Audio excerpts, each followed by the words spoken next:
Welcome everybody to London Futurists.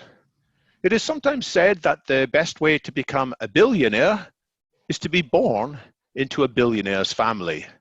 But failing that, the next best approach, we are told, is as follows. Find an innovation that will address a real need of at least 1 billion people. Create a startup to develop and deliver that need. Copy the basic pattern of previous successful startups, and that's it. After all, we are told, look at the example of previous startups which have changed the world in that kind of way. But how are more recent startups actually doing these days? Is there really a method to copy the pattern of so-called unicorns? And is it actually a good idea to try to copy these unicorns?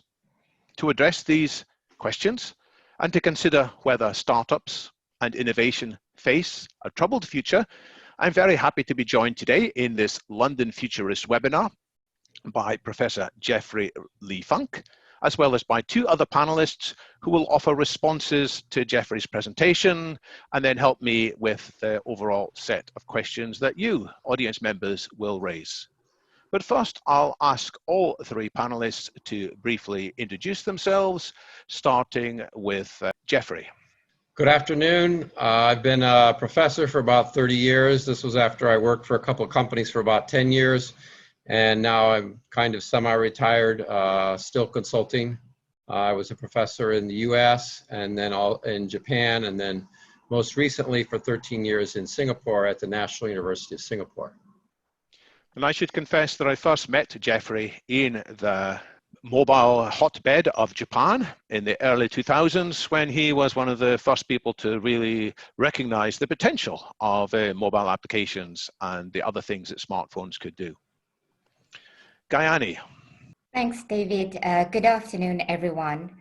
I'm Gyani Dunarain, the founder of the Expert Marketplace, an independent strategy consultant, and an executive MBA student at the London Business School. And I've been in the tech industry for the past 15 years. So you've seen lots of startups and innovation, some of which succeeded and some of which didn't. Absolutely. And Miguel. Hi, everyone. Thanks, David, for having me. I've been in the finance industry since the early 90s, all with major international banks. The projects that I've been involved in started in the heyday of the internet, beginning with the Mosaic web browser that far back. And one of the interesting episodes within one of these major banks was we had a venture capital fund within the bank to test ideas out. So I got exposed to that startup scene quite early on. And Netscape's a fascinating story in its own right, which many people have tried to emulate over the years. That's correct, yeah. It went through a lot of different iterations. Jeffrey, you've thought a great deal about startups and innovation over the years. I know you've got some material to share with us, some data and some analysis. So I'm going to hand over to you now for the next 15 to 20 minutes or so. Okay, thank you, David. So I'm going to use some analysis I've done about startups to make some broader comments about innovation in general. I'm going to compare the most successful startups of today, the unicorns, with the most successful startups that were founded between 1970, well, after 1970, and that achieved top 100 market capitalization status. And I'm going to show that today's startups aren't doing as well as those startups in a number of different ways. I'm going to talk about profits, talk about market capitalization, and the time it took to achieve profitability and the time it took to achieve top 100 market capitalization status.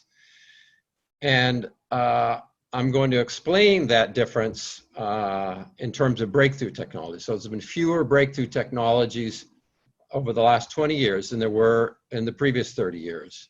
So the previous 30 years had semiconductors and magnetic storage, different types of semiconductors and magnetic storage, and personal computers and networking equipment, and of course the internet and all the variations of internet with e-commerce and other things. And then I'm also going to say, as part of breakthrough technology, I'm going to say something about science-based technologies that come from advances in science, and say how there's fewer of those also. And I'm going to speculate at the end in one side basically on why there's fewer of those. And basically this story of fewer breakthrough technologies and fewer science-based technologies can also be applied to the productivity slowdown. So many of you are probably familiar with Robert Gordon and the rise and fall of American growth, and how productivity growth has slowed over the last 70 years, since 1940. And every decade has gotten slower until the 2010s, as you can see from the comment on my first slide, were the worst decade for productivity growth since the early 19th century. And this was for the US, but similar arguments can be made for much of Europe, Japan. It's just that the slowdown would have occurred much later than 1940, maybe 1970 or 1980. But in any case, I think there's a very similar story that's occurring over all of the developed countries. Here is 24 startups that achieved top 100 market capitalization, and they were founded after 1970, and actually it turns out 1975. 6 were founded in the 1970s, 9 in the 1980s, 8 in the 1990s, and only 1 since 2000. And the slide also shows the year in which they got profits and the years it took to reach top 100 market capitalization status. So you can see that 22 of the 24 were profitable by year 10. Now this isn't the case for Uber. Uber's in its 10th year now and it's not profitable. Tesla's in its 17th year and isn't profitable. It also shows the years to top 100 market capitalization. A little harder to see the numbers, but 2 made it within 10 years, and then 8 more made it within 15 years. So within 15 years, we had 10 of these 24 that achieved top 100 market capitalization status. So there should have been more than 1 founded since 2000 here. There should have been 2 or 3 or a few. So this is a theme that will continue as I put up some other slides. First of all, money isn't the problem. There's been a record amount of venture capital funding over the last 5 years, 2015 to 2019. So money isn't the problem. There should be some new Googles and Amazons, but there isn't. So this will be an issue we keep returning to. So I'm going to show data on the X unicorns. By X unicorns, I mean unicorns that were founded, that became unicorns between 2014 and 2017, and that did IPOs, have done IPOs as of a few months ago. So I don't have the most recent ones. And here I show 14 of them. So these are the ones with the highest market capitalization. There's another 31 that are down below, that are below 9 billion in market capitalization. You can see that Uber is 6/10 of the way to achieving top 100 market capitalization status. You needed $98 billion in 2019 to be in the top 100. And then there's 2 with more than 2 others with more than 20 billion, and then 10 others with more than 10 billion. And it also shows the share price change and compares that to the NASDAQ change. And by that I mean how much the share price changed between their IPO and March 9th. I just used that as a cutoff date. And you can see that there's a few with very big share price changes: Square, Twilio, Roku, and Okta. Of course, Uber, negative change. And as I'll show in the next slide, very big losses. So these are the profits for these unicorns. And again, I only show 14 of 45. If you want to look at my the other slides, I have those that show all 45. But here's the top 14 in terms of profits, and actually in terms of profits over revenues. So that's how I rank them. There's only 6 of these 45X unicorns at profits. And then there's another 8 below that on this slide that are down to about, they're less than 10% losses as a fraction of revenues. And then there's a whole bunch more with much bigger losses. So if you go to the bottom, there's about 10 startups with losses greater than 50% of the revenues. There's also another 10 startups with losses between 30 and 50% of the revenue. So very big losses. But again, only 6. And remember, as I showed in the first slide, or in the second slide about the top 24 firms, they all made top 100, they all became profitable. Most of them became profitable within 10 years. And you can see most of these were founded long before, more than 10 years ago. Only one of them, Zoom, 2011, but all the rest more than 10 years ago. So you would expect that they would have become profitable by now. And it's hard for me to imagine that if they haven't become profitable after 10 years, how will they ever become profitable? You know, what's going to change in their 10 to 15 years, in the next 5 years? And this lack of profitability among recent startups extends beyond the unicorns. So this is data for all startups at IPO time. And you can see that the percent profitability fell from about 80% in the 80s, early 90s, to about 20% in the last few years. And this is in spite of the fact that the median age has increased. So the time from founding to IPO has almost doubled over the last 40 years. And there was also a dip here. You can see in the dot-com bubble, percent profitability was very low. But in that time, the median age also went low. So there's a lot of dot-coms that went public after only a few years. So it's kind of understandable they were unprofitable because they hadn't been in existence enough time to become profitable. But now we're looking at startups that have been around for 10 years at least, and they're still unprofitable. So the unicorns, it's not only that the unicorns, ex-unicorns are unprofitable, startups overall are unprofitable. And the percent profitable of ex-unicorns is actually lower than the percent profitable we see on this graph. So having a huge valuation is correlated with having big losses or not being profitable. Okay, and I have to say something about Tesla and Uber early because both of them are not profitable at either. Tesla's in year 17, it's still unprofitable. Uber is in year 10, it's still unprofitable. Amazon was one of the slowest to become profitable of the firms I showed early on. And they had profits by year 10. And they only had cumulative losses of 3 billion, while Uber's have exceeded 20 billion and Tesla's 6 billion, and the latter two are still growing. Okay, so you can ask the question, are any of these ex-unicorns going to reach the top 100 market cap status? So 2 have more than 20 billion, so maybe. 10 are 1/10 of the way with 10 billion, with more than 10 billion market capitalization. And the 2 with over 20 billion, well, they do have profits, Zoom and Square, and they do have share price increases greater than the NASDAQ. But if you look at the ones with more than 10 billion market cap, only 3 had share price increases and none had profits. So the best chance is probably for Zoom and Square. And of course, Tesla and Uber may continue to keep doing well. We'll have to see. Okay, so why are they doing worse? So one hypothesis is that the new startups acquired by large incumbents, they were acquired too early before they could become some of the most valuable firms.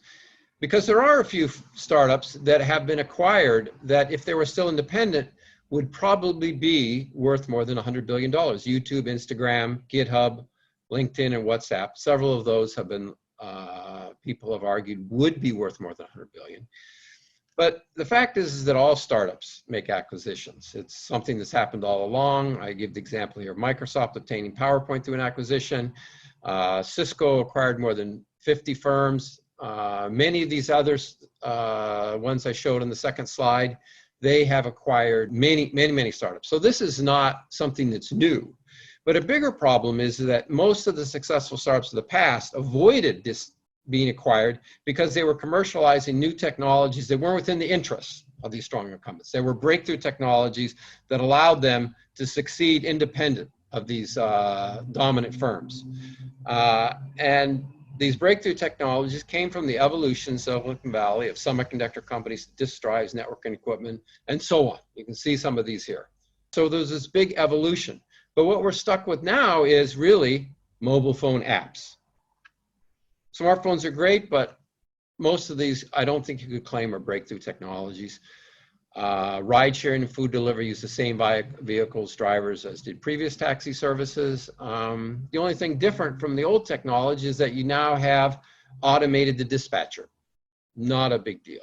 There's a lot of online sales of things that are being sold the same way Amazon sells things. It's not really a breakthrough. New business software. not that big of a breakthrough, small, probably bigger than the top two, but not that big. Fintech, okay, again, bigger than the top two, and actually Square is profitable. So maybe in these payment firms, maybe that's something that's somewhat of a breakthrough. So in all these cases, really, it's not that revolutionary, the technology. And without a revolutionary technology, we're not going to create the startups like we had in the past. Some additional reasons. One was, of course, mentioned before we started talking, all the easy money. So this is why there's a lot of startups, a lot of money losing startups. But you see, the easy money should have led to more breakthrough technologies. If we have lots of easy money, there's going to be more startups that enter the market. There should be, it gives a chance for more technologies to succeed, and they haven't. But nevertheless, these two reasons also impact on the low profitability of the current unicorns, ex-unicorns. Regulated industries are harder to compete than in the past. In the past, startups did not challenge regulated industries. You see here, taxi services, fintech, transportation in general, education, very regulated industries. Also, the hypergrowth strategy prevents experimentation. So experimentation is a very important part of startups. You have to try different things. You introduce products and services, then you modify them, you change them. If you're not making money, you try to do something else. But that's all been very hard to do because these startups have been so intent on growing, they don't want to experiment. They want to just grow. They want to keep doing the same thing over and over again. They want to copy the other guy. We've got more than 20 ride-sharing startups in the world who all basically do the same thing. You know, it's not just they lose money, they do it the same way. By subsidizing users, by having the same kind of algorithms, the same kind of strategies. So a hypergrowth strategy is definitely a problem. And some people will argue that, well, now that startups are emphasizing profitability, they're going to start making money. Well, after 10 years, I don't think so. They would have, if they could make money, they would have already done it already. In addition, if they stop subsidizing users, many of them will go out of business because firms like Uber and others will just lose all their customers. So as part of this, here I mentioned problem is no breakthrough technology. So as part of that, there's less of these science-based industries being created. So advances in science have enabled a number of new industries from semiconductors. I show some examples here. Semiconductors, medical instruments, communication equipment. Communication equipment in the past is mostly been things like fiber optics. So this is the percentage of VC investments for these industries. So you can see that back in 2003, about more than 20%, 23% or so of the investments were in these science-based industries. And this particular database only goes back to 2003, but when you look at other data, it's even much higher. It's like 40, 50%. Early 90s, heavily semiconductors, heavily fiber optics and other types of communication equipment, the lasers for the communication equipment. So this is something that's changed. This doesn't exist anymore. It's all mobile phone apps. And on the right, there's some writing which you might not be able to see because our pictures are there. But I ask, where are the fusion, superconductors, nanotechnology? There's a few other science-based technologies here that receive a lot of funding by the government and have received it for decades. So these aren't emerging. If they were succeeding right now, I don't think we'd be having this conversation. I think we'd be seeing a lot of very successful startups in nanotechnology and in the products that we would use to make we would use nanotechnology in. So that's a big question. Where are these technologies? And I'm going to briefly speculate here on one slide on why there aren't. Because there's been big changes in the way R&D has been done in America over the last 70 years. So if you look back to the 1940s, 50s, 60s, all of the corporate research, most of the basic research was done at corporations. I show a number of names here: AT&T's Bell Labs, the most famous, but also IBM, Motorola, GE, RCA, DuPont, Monsanto. They all did basic research, and they commercialized things like semiconductors, nuclear power, magnetic storage, computers, plastics, lasers, semiconductor LEDs, semiconductor lasers. There was a long list of technologies that they commercialized that enabled later startups to do very well, and the general economy to do well. And that's changed. All of that is gone. All of these corporate research labs are largely gone. And now the basic research is done at universities, and it's a very different workplace. And if you read about how Bell Labs, for example, worked, there was no graduate students there. There was no, you didn't help students write their dissertations. You didn't write letters of recommendation. It was all about trying to develop these breakthrough technologies, the science-based industries. But now it's mostly about paper, obtaining funding. It's a completely different set of activities. And as part of this change in division of labor, we see an incredible hyper-specialization at universities where university professors are so specialized.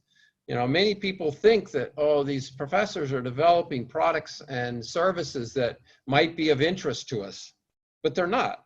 They're focusing on scientific disciplines. And if you look at their predictions for the future, which I have done, MIT Technology Review, Scientific American, you'll find lists of very esoteric technologies that are, you know, very different from the products and services that we're thinking we need. And so there's been this big hyper specialization. And I showed one example here, 144 Nature journals, whereas decades ago there was one or a few.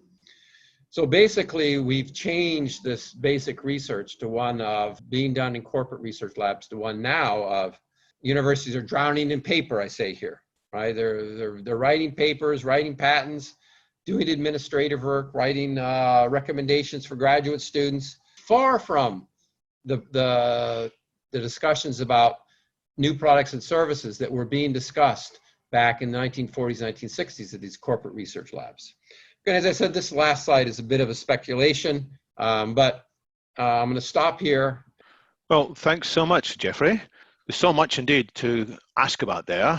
We could ask whether your analysis is correct in terms of what's actually happening, and then we can get on to your recommendations for how to do things differently. I'll just confine myself to one question for now, which is about the decline of the corporate research labs. When I also feel awkward about this, as you've done, that the great powerhouses of innovation no longer exist. But what was it that caused these large companies, AT&T and Motorola and IBM and so forth, to stop doing that fundamental research? What's the change in culture? Is it just a mistake, or is there other forces that led them to that change? Well, I think there's a number of changes that occurred, and it's hard to say which were the most important. But as governments began to increase funding of university research, that of course took away a lot of scientists from these corporate research labs. But you also had a lot of startups commercializing the technologies that were developed in these labs. So you see AT&T with semiconductors. Well, the government didn't let them. That forced AT&T to license that technology freely to everybody for very cheaply, including the Japanese firms. So a lot of other firms made money off that. And there are cases, I think, with all these startups, with all these corporate labs. And now that you mentioned that, I realize that Xerox PARC isn't up here. So Xerox PARC is very successful, not at commercializing the technology, but at developing technologies that were later commercialized by other startups. So certainly when these companies, their research was being commercialized by other startups, that decreased their incentive to fund the basic research. You also just had less perhaps coming out because there wasn't anything there. So you look at DuPont and Monsanto. Back in 1980, the chemical industry was considered a high-tech industry. Very high research and development spending relative to industries. It's not considered that anymore. You know, all the things that used to come out, all these new materials, they really don't come out. I think the last thing that came out was they did a lot of work on lithium-ion batteries back in the 80s, 70s and 80s. But all of that is, a lot of that has changed. So there's a number of reasons that I think have caused these corporations to lose interest in funding research. I've got a follow up on this a little bit. Is Xerox PARC, was that a success or a failure? Jeffrey seems to have disappeared for a minute. Miguel, why don't you offer some comments? I think Jeffrey will return, hopefully, in a second. I have to say, Jeffrey makes a really substantial, a very powerful argument for his position. There are a couple of questions that popped into my mind, and especially around this point of the research and where it's gone. There was a big element there that was missing, which is the whole model of DARPA and university collaboration. Because I think we're living the fruits of DARPA and everything that they did in the 60s and the 70s, from GPS to cell phones to Ethernet and email, etc. So I'd like to hear from Jeffrey about what he thinks about that model, because I think if you came up with some way to create a scenario of evaluation of everything that came out of that collaboration, I think the figure would be quite astronomical, except it's spread across hundreds, thousands of private firms. The other thing also is I think there are ebbs and flows in technology. I'm not very well versed in technology history.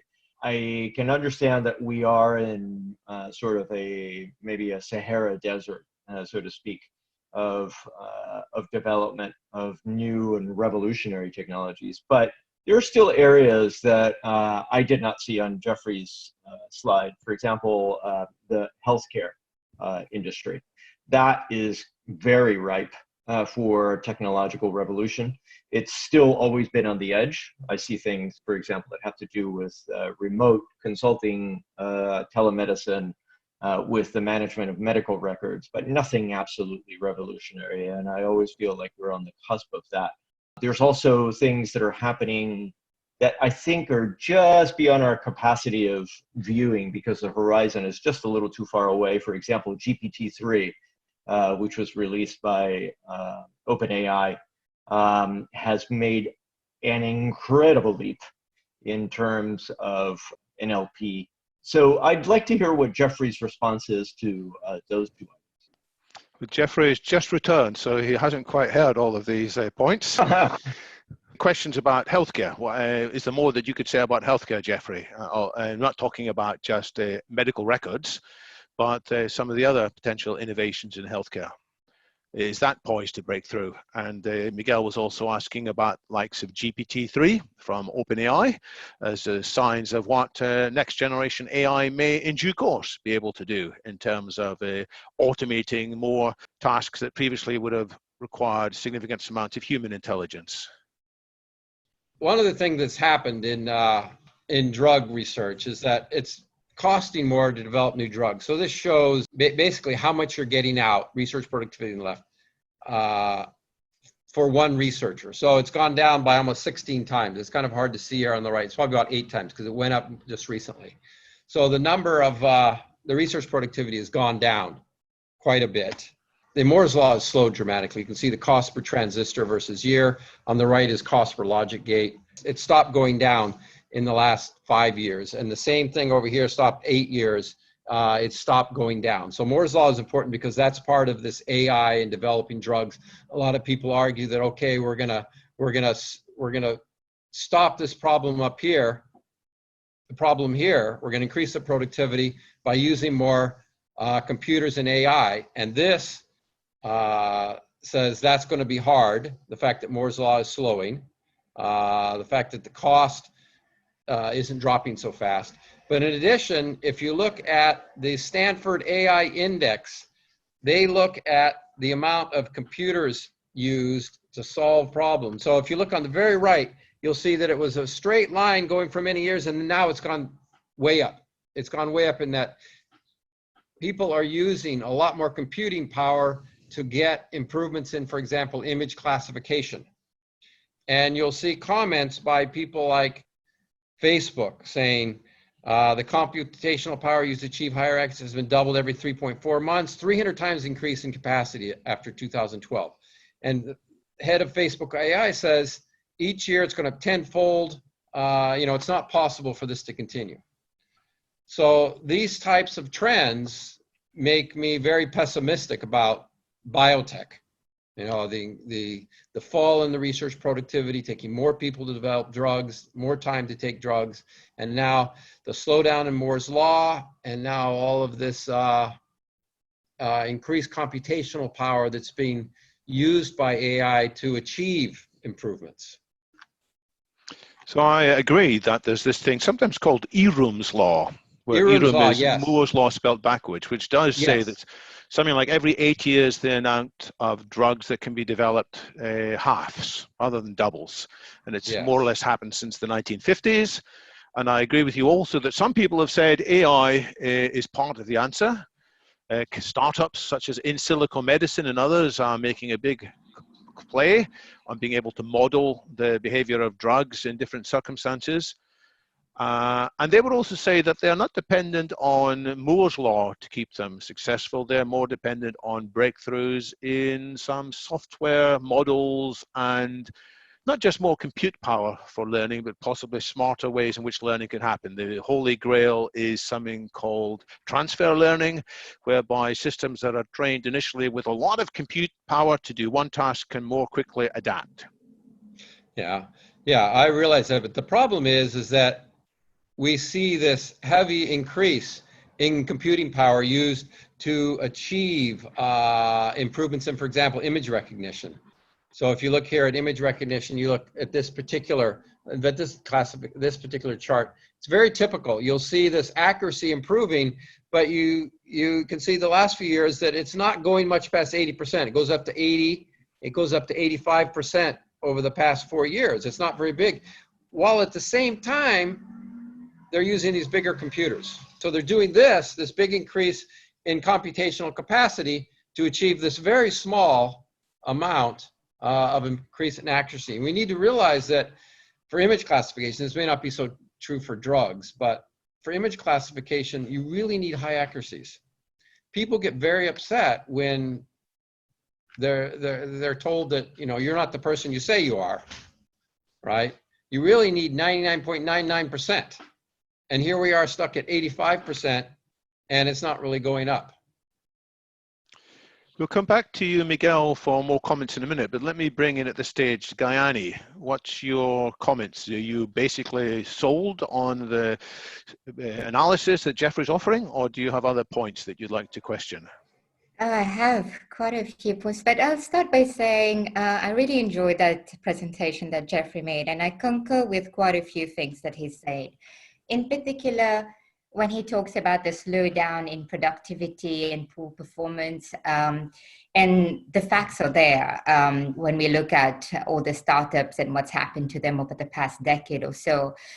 So these points I completely agree with, but there are a few other areas where I have a slightly different take on it, a different way of looking at the problem. But I'll start by addressing the last thing that we talked about, which was the R&D, and then maybe move across a couple of points that I wanted to make. So in terms of the R&D, what we find, and I've been one of these strategy consultants, has gone into a lot of traditional companies like AT&T and said, guys, you need to reduce your spending on R&D and put it in other approaches to innovation, like startup acceleration, incubation, employee crowdsourcing. The reason for that is because the R&D structure as it is, or organization, hasn't evolved much. We are in a world where it's all about time to market. It's agility. And most of them are still employing waterfall design and development methodologies, which means that compared to a Google and Apple and Amazon, they take 8 to 10 times longer to get a product out or even a prototype out. And the only way to try and invigorate innovation sometimes is to say, okay, maybe R&D is responsible for the longer term projects of the company and the more complex projects. But if you want to have that agility and be able to react to trends in the market, then you need to rely on other methodologies for innovation. So that would be one thing that I would say. Having said that, I did a study, and for traditional companies, 90% of their innovation budget still goes into R&D. So they have made some diversification in their innovation approaches, but not that much. It's still quite sort of, I mean, the bulk of it still goes into R&D. So that's one thing that I would say. Now, a few other things that I would say in terms of perhaps one of the things that Jeffrey mentioned was share prices and how the share prices evolve post-IPO. One of the things that it's important to take into account that the pre-IPO share price, or the price just at IPO, already takes into account the incoming IPO. So what it means is often the rumors start circulating 6 to 8 months before the actual IPO, and the market reacts to it and the share prices start going up. So that's why when the actual IPO happens, afterwards the prices start going down because it had already reached the peak at IPO. So that would be one thing. Then the second thing that I may perhaps refute is something that Jeffrey mentioned in terms of that very often the companies are not profitable due to price discounts and subsidies, and that the reason for that is fast growth. And here, as someone who's worked very closely with two of the companies that Jeffrey mentioned on the slide, so two unicorns, Slack and Twilio, the reason, actually, if you look at their books, and I've done the numbers, they were profitable from about 5 years after they launched. Although they could have been profitable, what they did all the time was they reinvested the money into new product development costs and M&A. So not price discounts, not subsidies, but a new product development and mergers and acquisitions. The reason for that is the industry factors. So new product development, because you always want to innovate and be at the forefront, because otherwise the competitors are going to catch up, or the new entrants may come and disrupt the whole industry. And then if there is a new entrant that comes up and you think, oh, that's looking like a big threat to us, so you spend the money to acquire that new entrant. So I would say there's a different lens to this. Then the third thing that I would say is about creation and capturing of value. For me, the one thing that I would, again, perhaps disagree with is the fact that all these services that we have today, Uber, Airbnb, Deliveroo, we cannot say that they are not innovative or they're not creating value. What is customer value? Customer value is the difference between the increase in perceived benefits and the decrease in perceived cost. And if you ask a customer, is Uber providing value to you? The customer will say yes. It's decreasing my search costs, so I can find a taxi really easily, and I know what I'm paying for, and the price is cheaper than a black cab, and so on. So, and perceived benefits, convenience, cheaper prices, and so on. So for the customer, value is being created. I think the bigger problem for many of these startups is not creating value, because otherwise they wouldn't be successful and they wouldn't become unicorns. It's more how much of that value they are capturing. And this is a big problem. And it's not just going to be a big problem for Uber or Tesla or Airbnb. It's going to be a problem even for somebody as established as Facebook. If you look at what happened during COVID, a lot of companies are saying, we don't want to advertise on Facebook anymore because there's a lot of fake news and we don't agree with their values and so on and so forth. And the problem for Facebook is they are creating value, but the only way they capture the value is through advertising. And once these big sponsors take the advertising revenue away, then they're in trouble. They're going to be in trouble as well. So for me, it's not the value creation. I think it's happening. It's more the value capture, which is the problem. And then, so these are just a few of the points that I would like to highlight. That I thought, maybe I don't see the problem in the same way that Jeffrey does on these issues. Well, so much to respond to there. Jeffrey, I'll let you pick any of these that you want to respond to. Okay, I'll start with the last one because that's easiest to remember.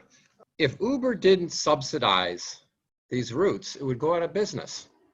You say it's adding value. Well, it's adding value because it subsidizes, because it loses money on every ride. It's basically no more efficient than a taxi. So it hasn't created any value. And you say, yeah, they're not capturing enough value. The problem is that now, how do they want to capture value? What they see as the way to capture value is to reduce their costs. They're going to reduce what they have to pay to a driver.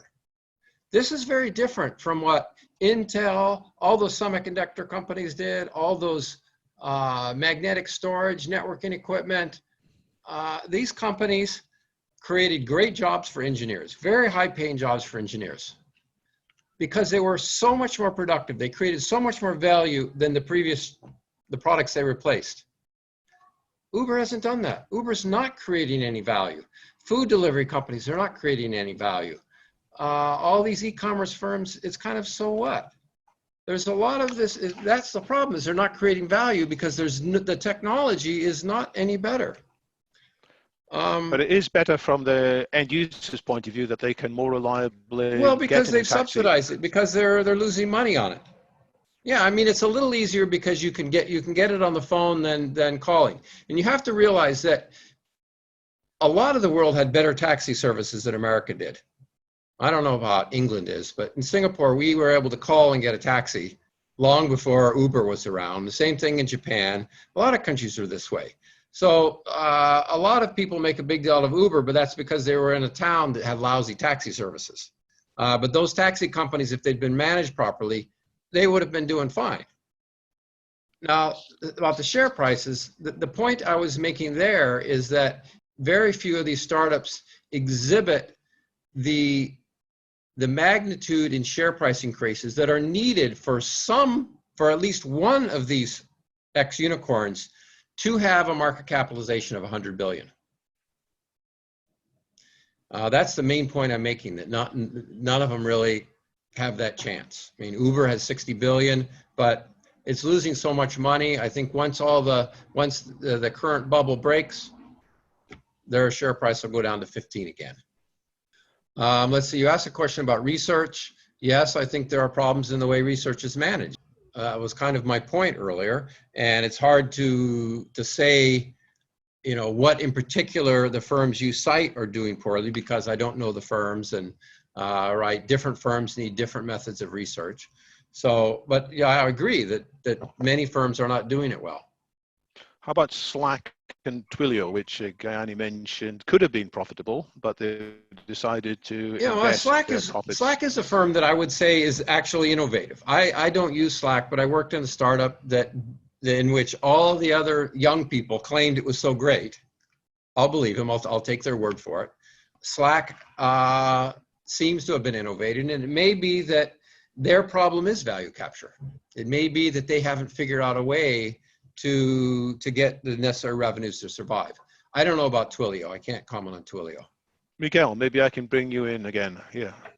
So one question that remains for me from my past comment, Jeffrey. So the one big aspect of the R&D topic that you brought up that I thought was missing was DARPA and the collaboration with universities. That was totally publicly funded.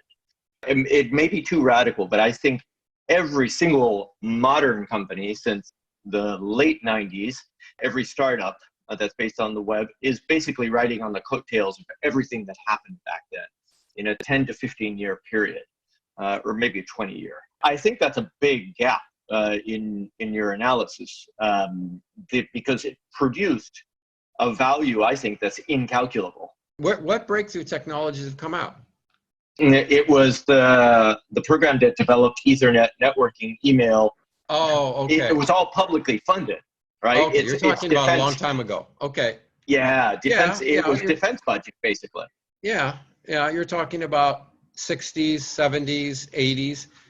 When I talk about corporate research labs of the past, I include the role of the military, which was much bigger back then, in funding a lot of, in providing the initial funding for a lot of these technologies. And so, yeah, I agree with you. And for reasons of space, I didn't talk about that. But you're Yeah, right. so we're benefiting from GPS. We're benefiting from cell phone technology, from satellite technology, from optical remember, that's a fiber long time technology. ago. All these things, all, Sure. all of this was done Yeah. in the 70s. The glass fiber from research was in the 60s, and a lot of the fiber optic 70s, GPS 70s. A lot of this is very old. So yeah, I agree that there was an important role for the Defense Department and DARPA then, but all that's very old. I'm looking for something to come out in the last 30 years. Is OLEDs, or maybe you go to lithium-ion batteries back in the 80s. You have to go way back to find these. I completely agree there. I think my point is that I do see value in that sort of public subsidizing of research that at the time, I'm sure, was like so way out there that people would say, you're crazy. We're never going to talk on a little device. And private enterprise risk management probably doesn't allow you, except for the venture capitalists, probably doesn't allow you to take those bets. Well, I'm not criticizing government funding of research. I'm mostly, my point is nothing's coming out. No big things are coming out. So Why? let's take a question on exactly that point. I'm looking at the Q&A. I'm looking at the question which has got the most thumbs up. Not very many yet.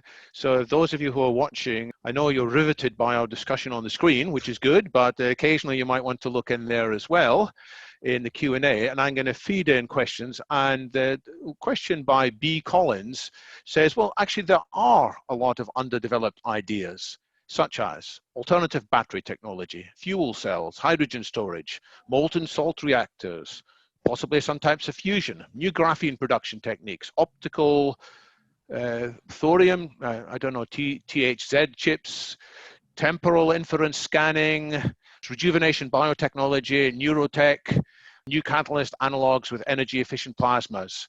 So he claims that there's a lot of ideas that could reasonably be developed, but they just sit on the shelf. I'll ask all three of you, do you agree with that analysis, or is there something else that is stopping us seeing progress with such technologies? Well, I'm not saying that every good idea has been funded. I'm saying that public support in the US for research has been strong for 50 years, 70 years. It's been going for a long time. It's been strong. Now, whether they're making the right decisions, well, yeah, I would agree that they probably aren't. I would agree that the decisions were made very differently back in the corporate research lab days when they were more concerned with trying to develop a product than today, where it's about getting a paper, publishing a paper. It's all about publishing papers now. That's a big change from the way it used to be. And there's huge administrative work at universities, all this writing proposals, writing recommendation letters for your PhD students, putting the 50 names on a paper, and all of this kind of administrative work that takes us away from the real work of, what are we going to develop, and let's develop it.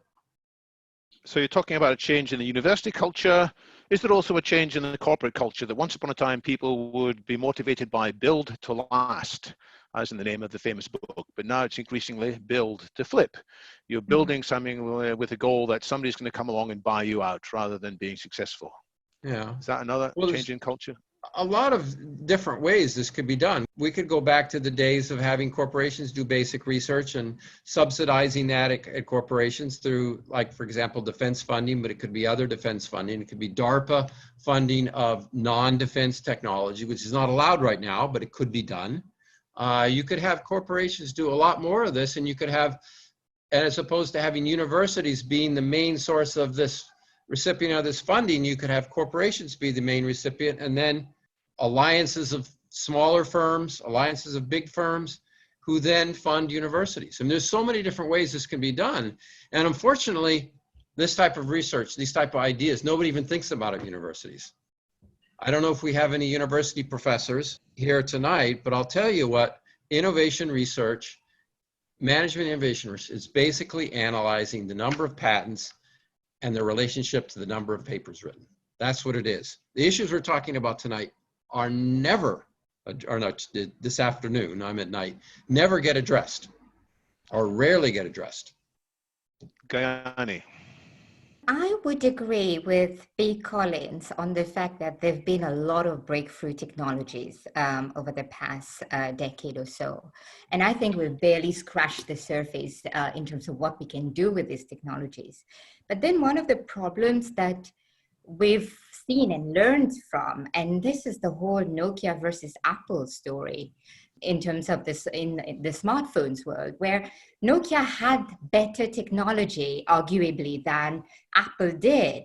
But it's the iPhone that took off. I mean, Nokia tried making smartphones for so long.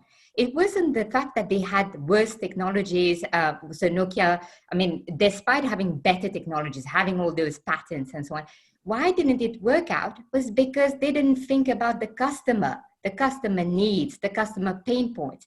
And here what I would say is that what I see, or I've been seeing over the past few years, is that many innovators, particularly technologists or engineers, tend to get overly concerned about the product, so much so that they forget about the market, they forget about the industry. And what happens is that sometimes maybe they focus so much on the product, they convince themselves that if they are in love with it, then other people should be too, which means that they're not really looking at what are the customer needs, pain points that the product addresses. Are there enough customers in the market with that need? Are there competitive offerings that are perhaps better or do the job just in the same way? Are there features and capabilities that are rare, valuable, inimitable? Or even, have I spent enough time working on the unit economics? What is my customer acquisition cost? What is my customer lifetime value? What I'm saying in a nutshell is that technologists get so focused on the product and on the technology that they forget that the essential part is convincing a customer that your product is worth using at the end of the day. Miguel, then Jeffrey, and then we'll take another question from the audience. A couple of things. So I have to agree with Jeffrey on the university research side of things.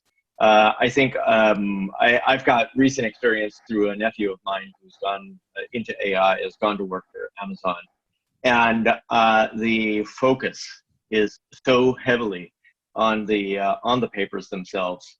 And ultimately, from the outside, it seems to have converted into kind of a conservative culture rather than a radically thinking culture. Conservative in the sense that it needs a rubber stamp.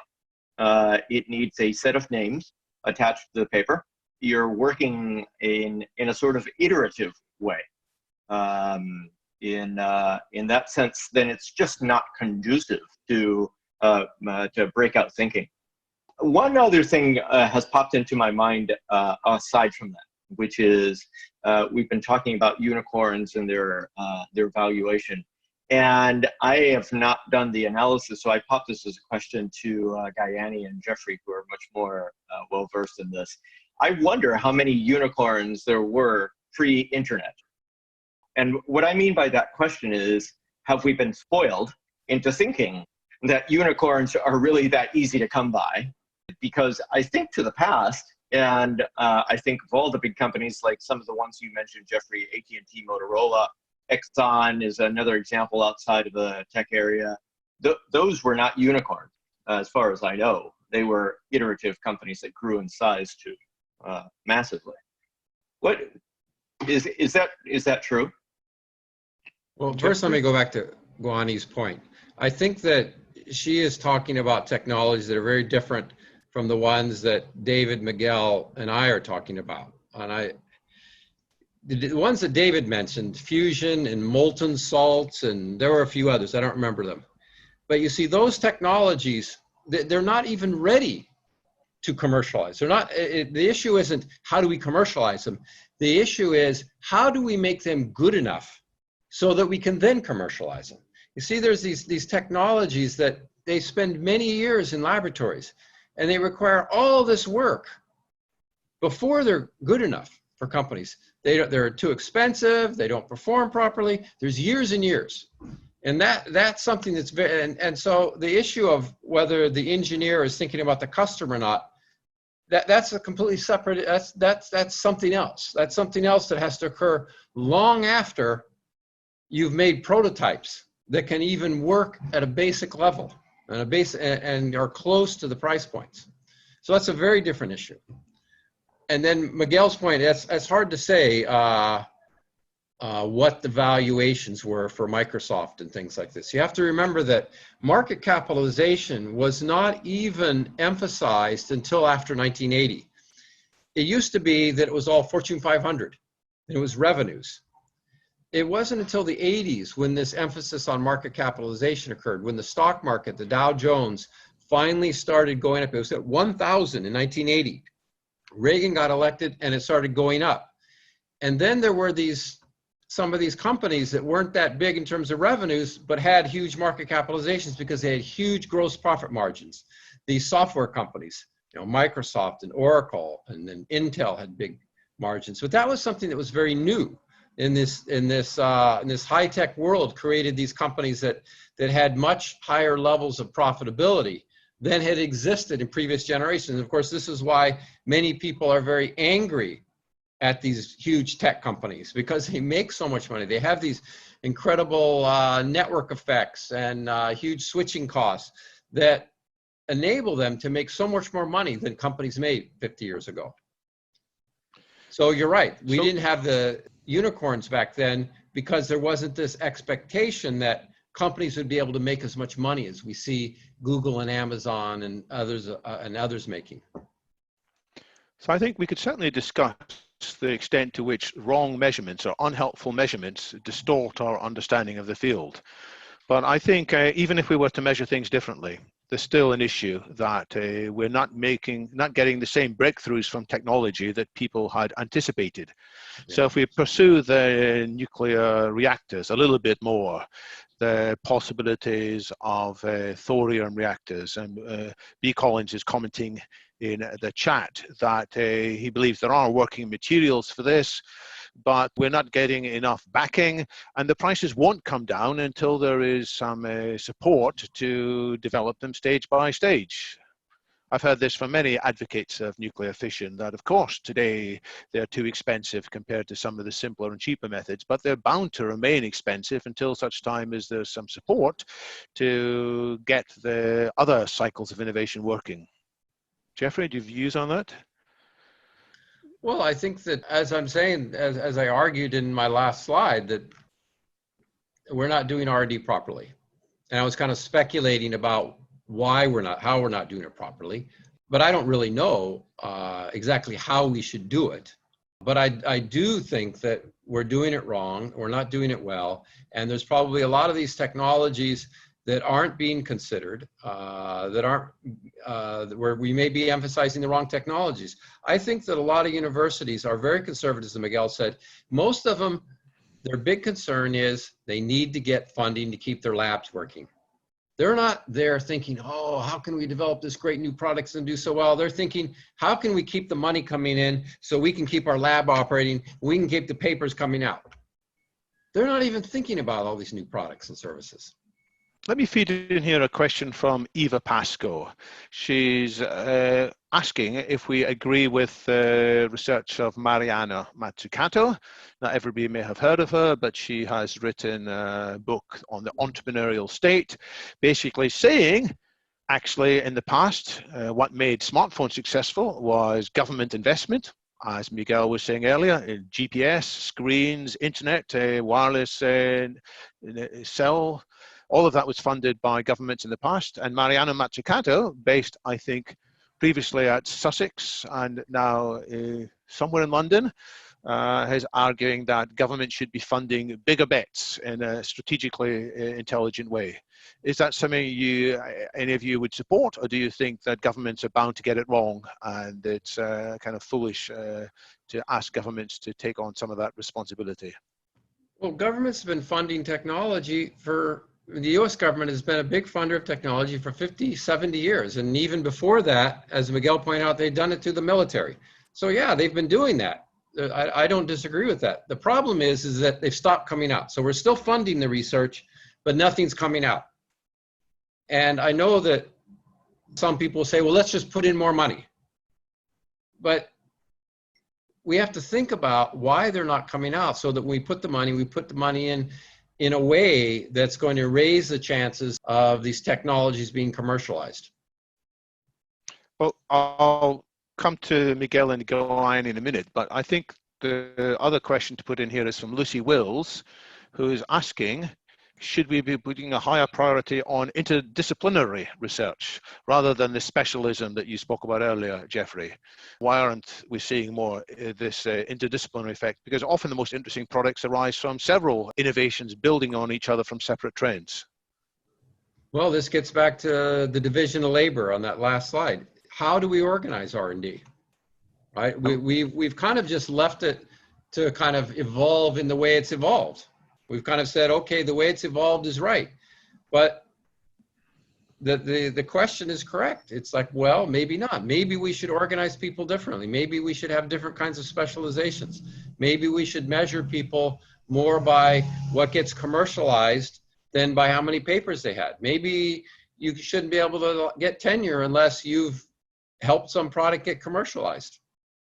Miguel, and then Gianni. I actually got triggered by a point that Jeffrey made about the market capitalization. I did not know that it was such a recent calculation in finance. It made me think that akin to what happens in universities with R&D, once a company becomes large enough, it starts to become much more conservative, right? Because what it's interested in is its own survival. When you're at the beginning, it's throws things out the window. And then you become like me, for example. I'm a few years away from retiring, so I'm not going to be as wild as I was in my 20s. I think there needs to be some sort of a balance. And thinking about that comment about when market caps came into being, when the market broke 1,000 with Reagan, it makes me go back and think, well, we really have made a shift towards the stock market mode of thinking, the innovation for the customer, and it seems as if we've gone whole hog to the other side. And what we really need is some sort of balance.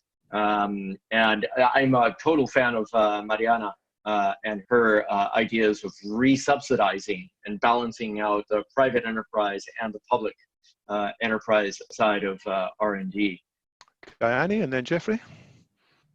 For me, one of the things that is worth considering is where a lot of the research money has been going or has been funded by over the past few years. And what we'll see is a lot of that is coming from the likes of Google, Amazon, Facebook, Apple. And what we are seeing is that many times it's also a case of them recruiting the best researchers in the world and paying them tons of money that government will never be able to afford to pay researchers, or even business schools or even universities won't be able to, academia won't be able to afford. How do you compete with that? And that's why, yes, we are not seeing research deliverables or coming out of universities or innovation coming out, practical innovation, but those researchers are in the Google labs and the Amazon labs and the Apple labs. So I don't quite see how government will be able to get involved in that space. So what would rebalance this whole area? I mean, they've got the money, they can pay all the researchers and get them to do research and drive them along their own agendas. Well, this is a danger of throwing money at a problem, because then it just raises the prices of research labor. You know, it's like throwing money at housing, then the housing price is going up. We have more people investing in the stock market. All that happens is the stock market goes up. We're just throwing money at it, and all we're doing is raising the prices for things and not getting more out. I'd like to make a comment here, and I'd like to preface this comment, by the way. I am not a fan of U.S. military power and past experience.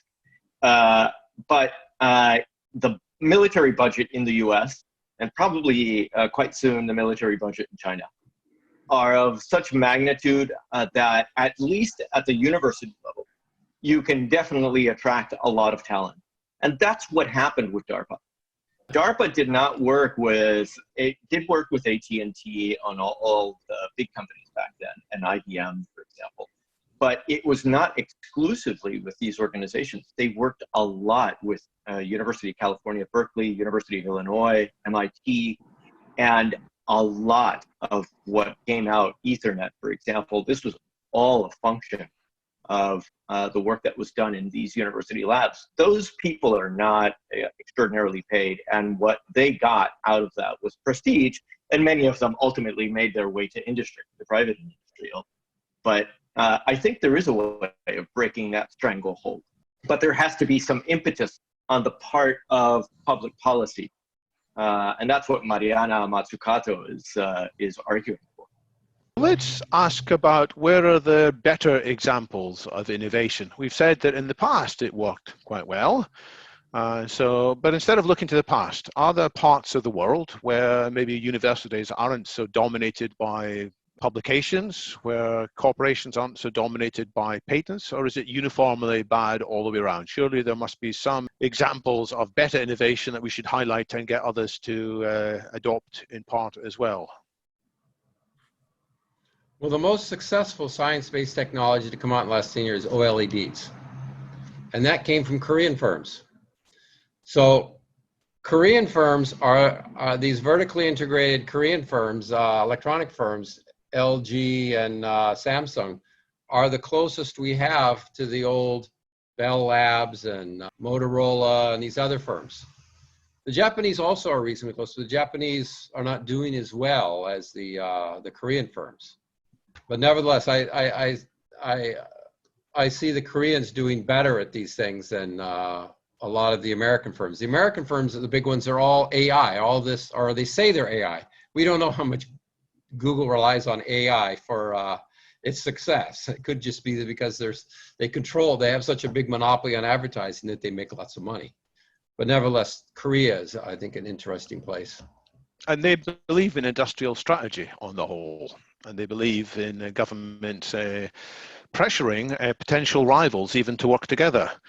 After DeepMind's AlphaGo beat the most famous Korean Go player unexpectedly, the Korean president at the time basically said to Samsung and LG, and I think Naver, and also to Seoul National University, you guys have got to work together. We can't see the world be dominated by Western AI.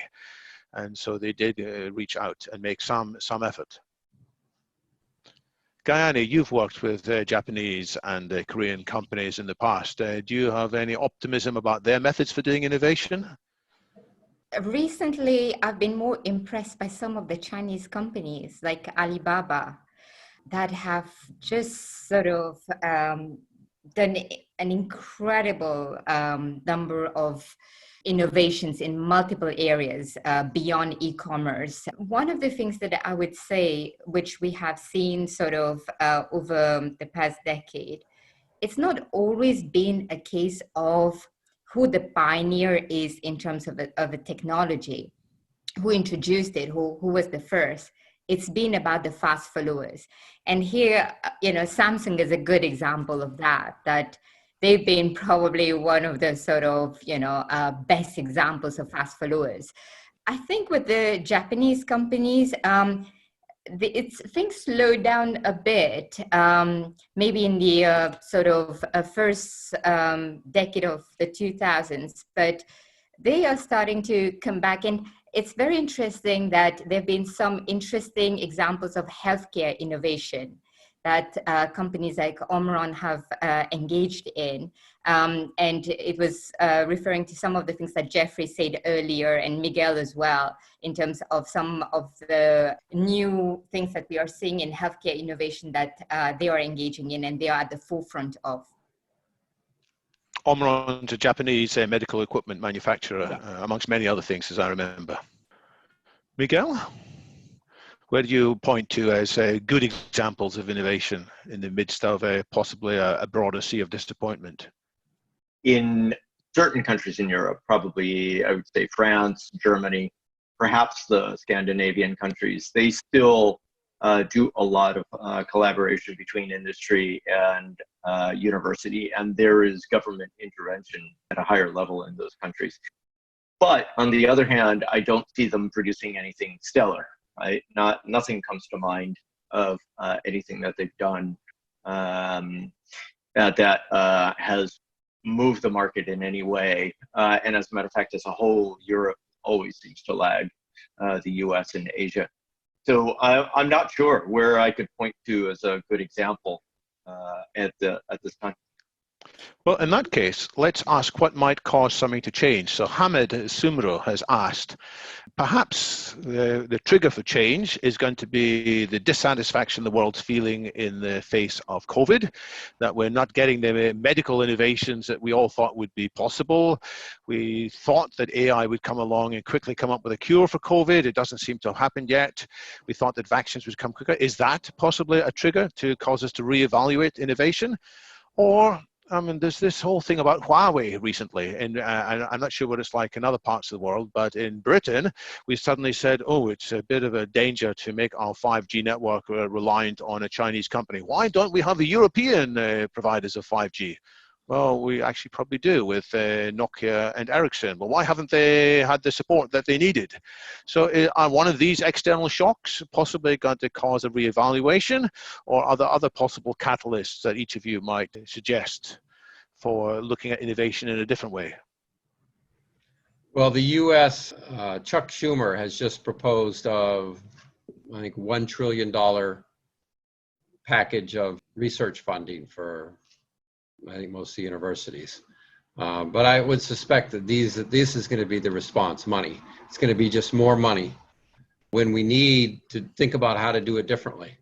But I think it's going to be mostly money that's going to be the response. I think one of the most disruptive innovation that I think happened over the past few years is cloud, in particular serverless and container technology. And the reason I say it is, you know, those unicorns that you saw on Jeffrey's list, none of them would be possible if cloud did not democratize access to technology or to server capacity, to computing power, and also the fact that you don't need a lot of capex to be able to start a business. So this is, I would say, perhaps this is what was the game changer for many of these unicorns, the fact that you can just get access to cloud and be able to do so many different things. So that was one thing. The second thing, in terms of what you mentioned in terms of medical innovations and also the Huawei story. So starting with the medical innovations, I know quite a few people in the technology, in the medical tech sector in the UK, who work with the NHS, and they say to me, it's a nightmare. It's, you know, it's so hard to get, it's so bureaucratic, the system, it's so slow moving that most of the time you spend 5 years doing business development. So you're ready 5 years ago, but just the process of engaging with the NHS is such a nightmare and so hard that nothing happens for 5 years. You just sit and wait until somebody has kind of gone through the whole approval process of bringing you in. And of course, regulations is the other element in the healthcare domain, which kind of slows things down. And now regarding Huawei, and this is a company that I've worked with quite a bit, and I would also put them in the kind of list of fast followers. The thing about them is it's always been, we don't know everything, but we can copy it really quickly if you give us a chance, and we'll make it better, faster, cheaper. That was their value proposition, that they were not the innovators, but they were the fast followers, and they're very good at copying what others were making and do it for much cheaper. Now, what happened with many of these European operators, even North American, now they can't do it, but before, when they were able to use Huawei, the simplest reason was cost. You know, the telcos, their revenue is plateauing, data is now a commodity. So for them, they have to focus on cutting their costs as much as possible in order to maintain their profits. And so if this meant using Huawei, because Huawei was often 30 to 40% cheaper than Nokia or to Ericsson and so on. And there was no kind of financial argument you could make against not using it, because the technology in terms of capabilities was exactly the same. And on top of that, and this is direct feedback from my customers, because my customers were the biggest operators in the world. They would say to me, you know, when you go to Huawei and you say, I have a problem, they send 100 engineers on a flight right away within 24 hours to go and fix it. Customer experience was amazing, that they would solve any problem for you super fast. Cheap and great customer service. I mean, why wouldn't you use it? And are they profitable with all that low revenues from low prices? It's all about scale. They got economies of scale and economies of scope really quickly. Huawei does everything under the sun pretty much now. They started out with core network equipment, and then they branched out in so many different areas. So they kind of get into an operator, sell the switch maybe, and then quickly expand to the RAN and expand to so many other services like TV or healthcare or cloud. They do so many different things.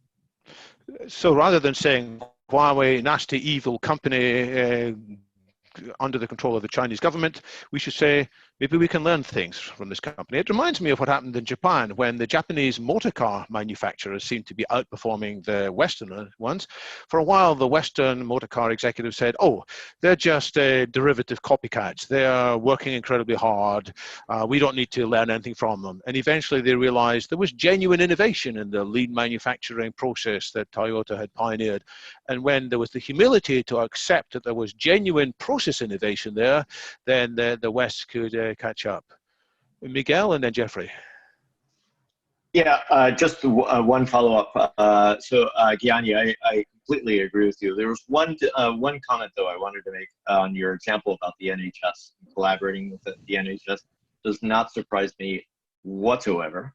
The NHS is a massive organization. But the example of DARPA from before, if we applied it to the NHS, it would be, in the US, there's the Pentagon with an astronomical budget and all the armed forces. And DARPA is a single agency within the Pentagon. And the effects of DARPA is, you know, we're noticing it right here in my iPad and Zoom and everything and the networking behind it. The equivalent would be for the NHS to set up a separate agency dedicated exclusively to, okay, let's break the mold here, not to working with the NHS per se. The bureaucracy is unquestionable on any big agency. You just have to break out of that mode, and you have to give them the liberty to work on ideas that the big agency would just never take on in a million years. So I was going to ask, in that case, what about NHSX, which is created for exactly that purpose? But I see Lucy Wills has commented in chat that they do, NHSX does help, but it's still working in silos. And Eva Pasco comments that, well, they haven't even been able to get a track and trace app out of the door. So the idea may be correct, but the execution has not worked.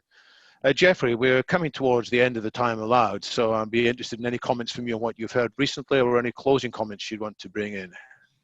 Yeah, I would like to follow up on Miguel and Gianni's point about the bureaucracy. I think that this seems to be a common theme around the world, is that these research funders, they're huge bureaucracies that really aren't very market oriented. They're kind of forced to be bureaucracies for reasons of fairness and things and transparency. And then because they're a bureaucracy, they force the research organizations to become bureaucracies. They force so many people in these research organizations to spend time doing things that really have nothing to do with trying to make this technology that takes years to develop. And these people have to spend so much time trying to get funding, so much time, you know, writing these proposals and doing this stuff. And see, that didn't exist back in Bell Labs days. People were doing different things. And so we have to try to think about how we can do this differently, how we can do it completely differently. And I think we have some things to learn from DARPA too. I think that they're probably doing better than the other organizations. And so I think that's what we should spend our time thinking about, and not about how we need $1 trillion more in funding. You know, if we do it right, then then lots of funding will make sense. But if the president of a major corporation came to you, or even the president of a company, and said to you, they've got no time to read your entire book, but what they would like is to hear your recommendation on the most important change rather than just spending money, would you agree with Antonio Urquiza, who says, let's have more funds for citizen scientists? Or would you agree with Eva Pasca, who says we should be funding people, not projects, taking a lead from the father of the European internet, who apparently said that? A bit like Xerox Parks chose one person, Bob Taylor, and gave him lots of funds. So what is your recommendation for doing things differently? You know, we were funding people, not projects. We were funding Bell Labs, and there were people in there, and they worked for years on certain things, and so we didn't ask them to come up with big long budgets and these types of things. So we were funding people in those days. So it's not a bad idea. So closing remarks, maybe 1 minute at most each. Miguel, Gianni, and then Jeffrey.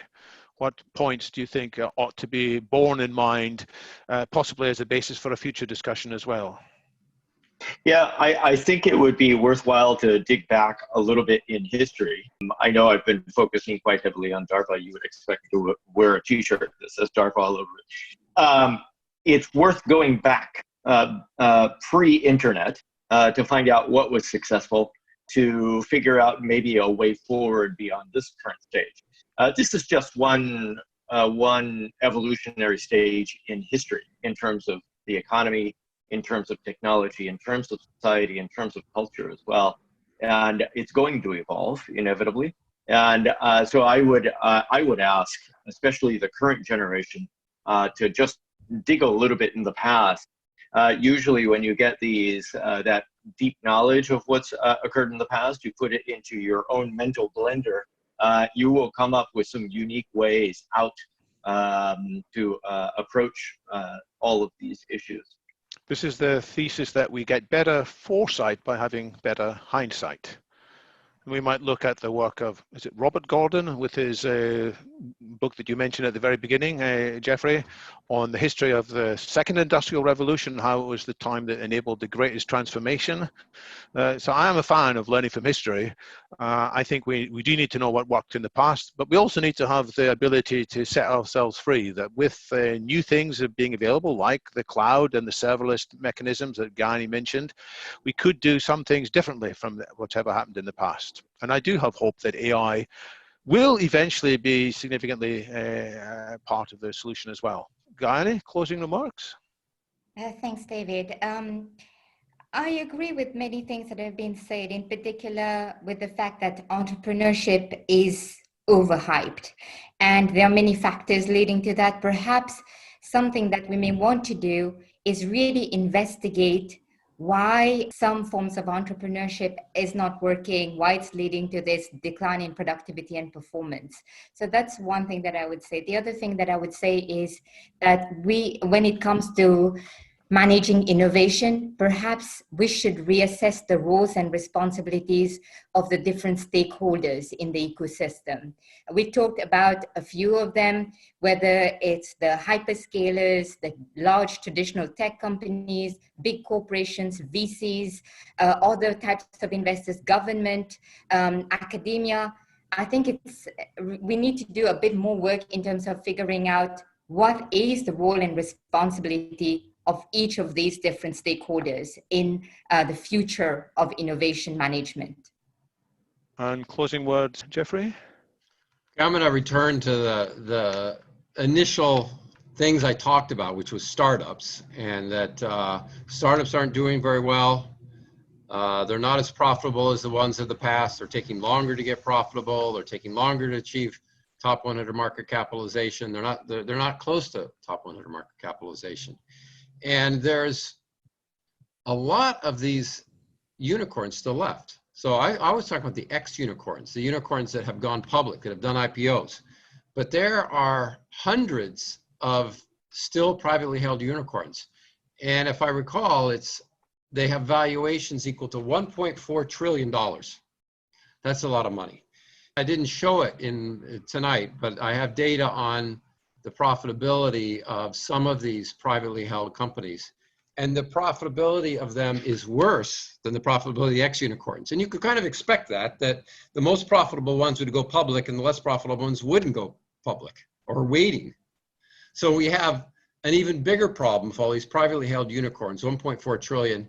You know, it could very well be that they're not worth 1.4 trillion. They're worth, 100 billion or 200 billion.